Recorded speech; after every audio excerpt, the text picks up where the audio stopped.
Welcome to this course on Indigenous Religions and Ecology. We'd like to begin with this overview of the study of Indigenous religions and ecology. Yale University acknowledges that Indigenous peoples and nations, including Mohican, Mashantucket, Pequot, Eastern Pequot, Shagdakoke, Golden Hill, Paugussett, Niantic, and the Quinnipiac, and other Algonquian-speaking peoples have stewarded through generations the lands and waterways of what is now the state of Connecticut.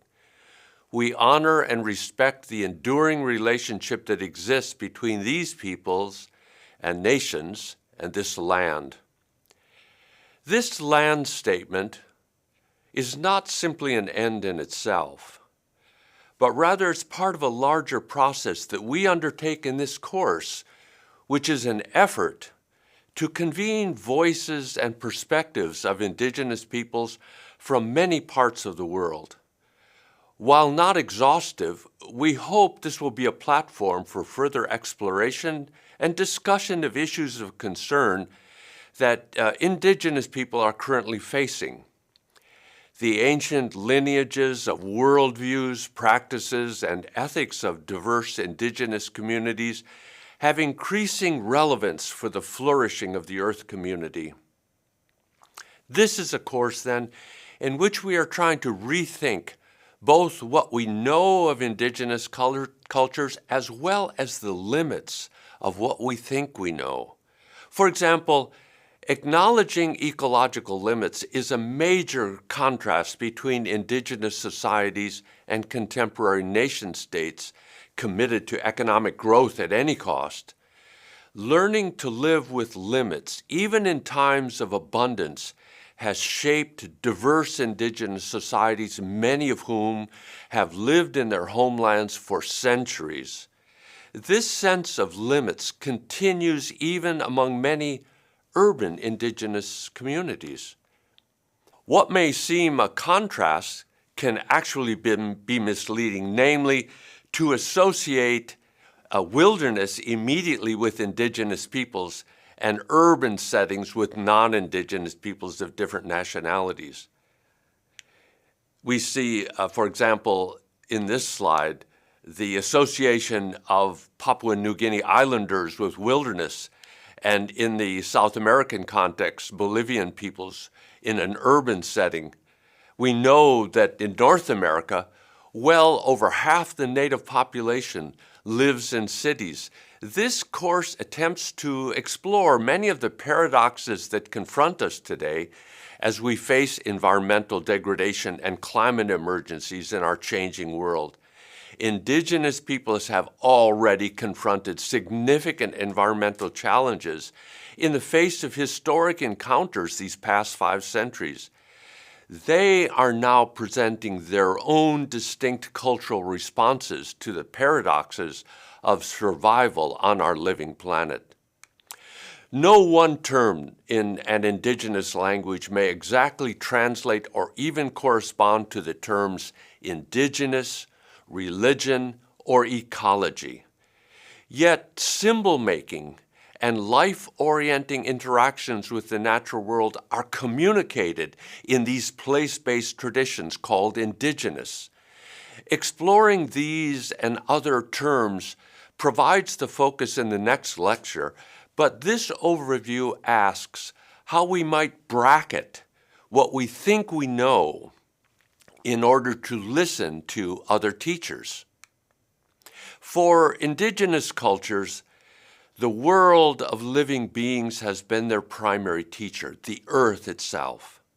And although, as we picture here, the earth, as we see from space, may not have been known to Indigenous people earlier, this sense of the larger earth as speaking to the people is definitely there.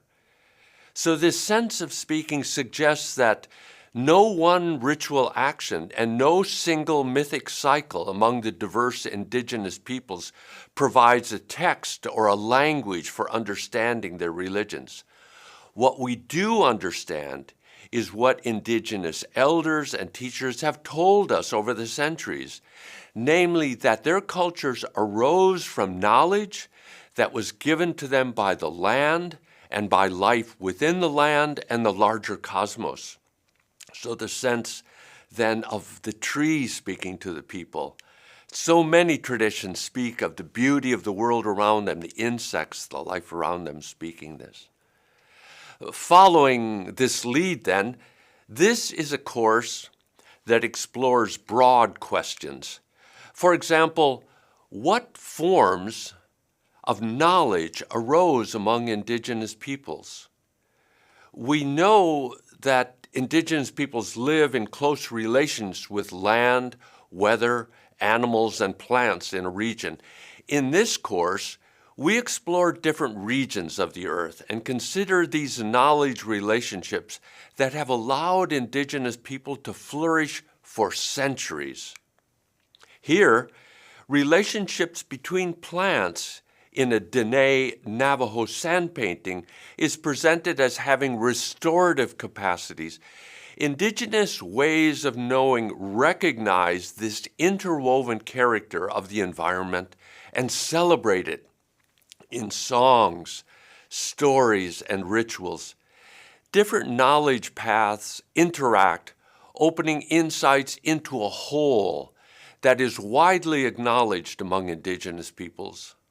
This integral ecological whole embraces the human within a living natural world.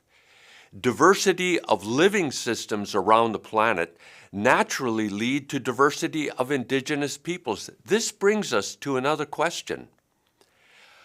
How does the diversity of Indigenous cultures relate to biodiversity, that is, the diversity of life in the natural world?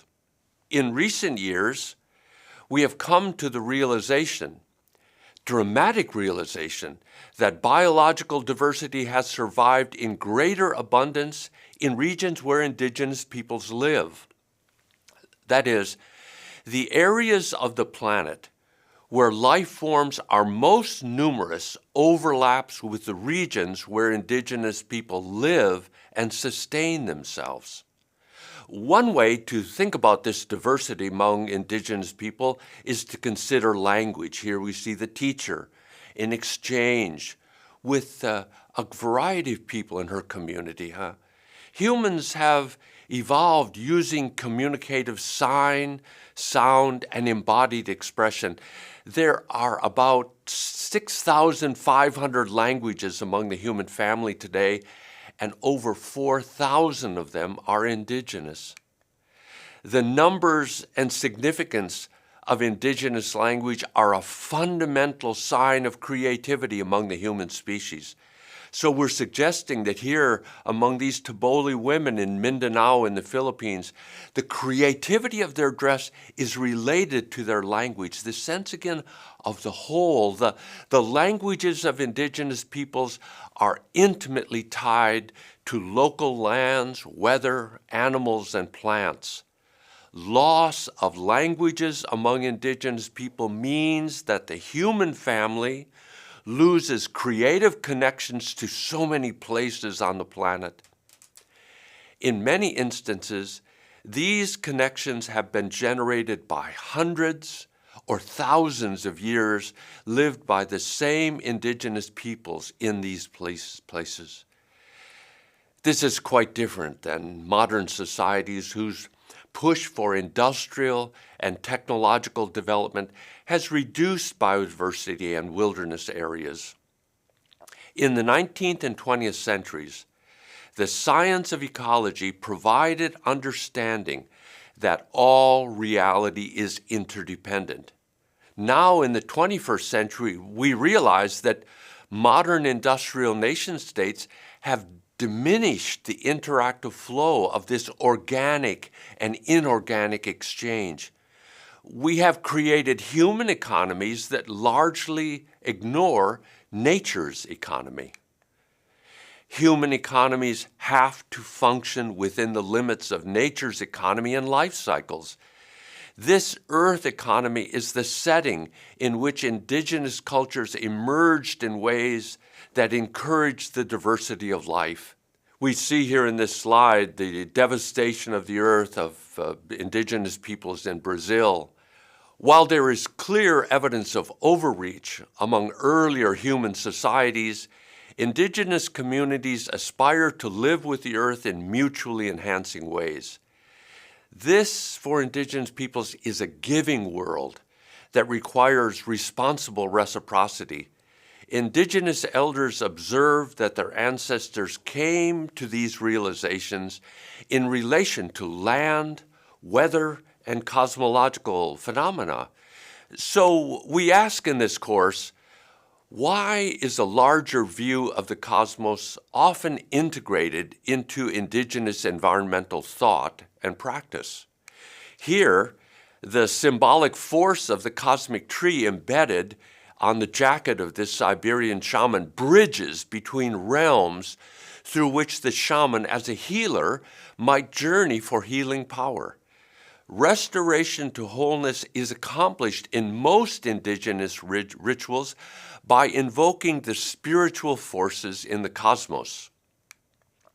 Among the Huichol of Mesoamerica in northern Mexico, elaborate yarn paintings depict the emergence stories in which butterflies, hummingbirds, and we see here deer and wolf, they all play crucial roles in bringing forth creation.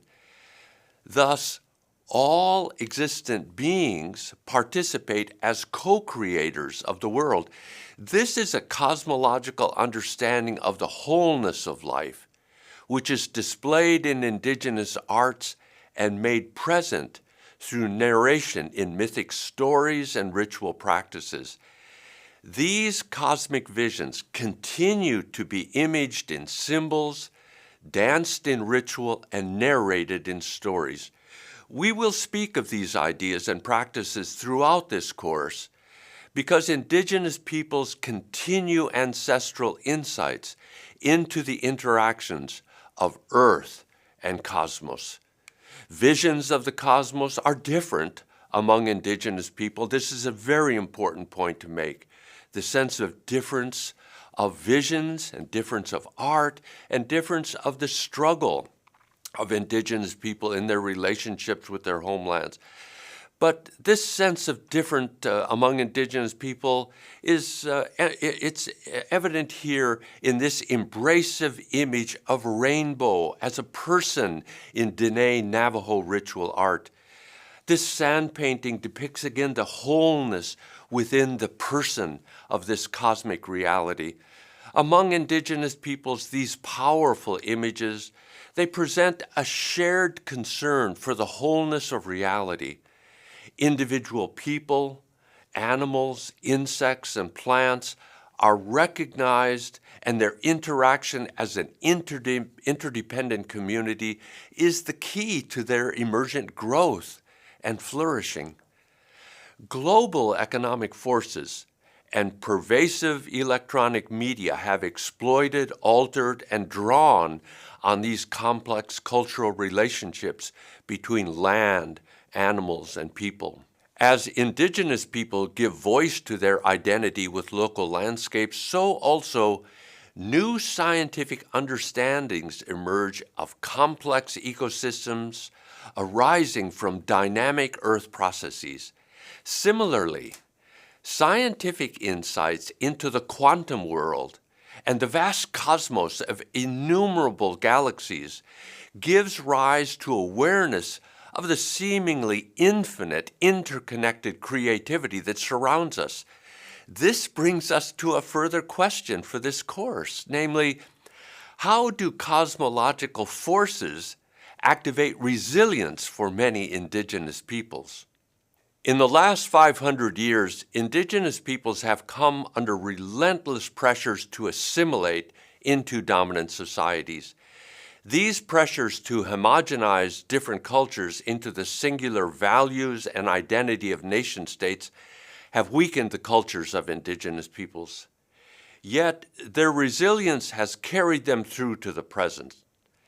That resilience is significantly connected to their homelands and to their kinship with life stretching out to the stars.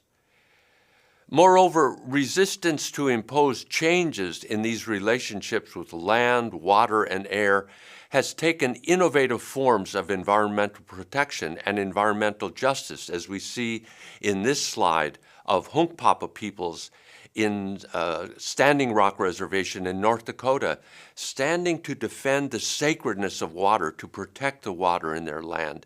Indigenous elders and leaders have led protests to protect these elemental forces that give life and voice to their communities.